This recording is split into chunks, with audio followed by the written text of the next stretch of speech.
आणि आता पुणे जिल्ह्यातल्या टॉप 9 आपण बातम्या बघूया। पिंपरी शहरातील पाणीपुरवठा आज आणि उद्या बंद। जलवाहिनी फुटण्यानं पाणीपुरवठ्यावर परिणाम। मुख्य जलवाहिनीमधून मोठ्या प्रमाणात गळती। पुणे शहरात अतिक्रमण निरीक्षक आणि कर्मचाऱ्यांच्या दर 3 महिन्यांनी बदल्या होणार। अतिक्रमण विभागानं केलाय अहवाल तयार। महापालिका आयुक्तांकडे अहवाल सादर। गणेशोत्सवात सार्वजनिक मंडळांना महावितरणकडून तात्पुरत्या नवीन वीज जोडण्या तर घरगुती दरानं वीज जोडणी आकारण्यात येणार आहे आणि मंडळांनी अधिकृत वीज जोडणी घ्यावी, महावितरणचं आवाहन।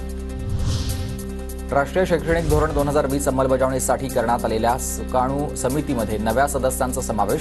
समितीचा कार्यकाळ 2024 ते 25 चे शैक्षणिक वर्ष संपेपर्यंत वाढवण्यात आलाय। उच्च आणि तंत्र शिक्षण विभागाचा हा निर्णय। पुणेकरांचा मेट्रोकडे कल वाढलेला आहे। मेट्रोची प्रवासी संख्या 5 लाखांवर। ऑगस्टमध्ये 36,65,000 प्रवाशांचा मेट्रोतून प्रवास।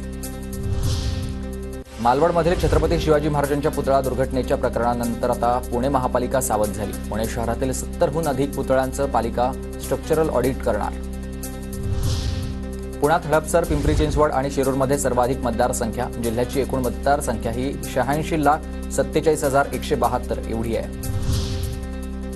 वीज नसल्यानं पाणीपुरवठ्यावर परिणाम। महापालिकेमध्ये हा मोठा चुकीचा दावा आहे। महावितरणनं पालिकेचे आरोप फेटाळले। दुरुस्तीच्या कामांसाठी महापालिकेकडून वीजपुरवठा खंडित केल्याचं महावितरणचं स्पष्टीकरण। पुणे पालिकेच्या 2 रुग्णालयांना एमपीसीबीची नोटीस आहे। आता जैववैद्यकीय कर्मचाऱ्यांसंदर्भात नियमांचं उल्लंघन केल्याप्रकरणी ही नोटीस।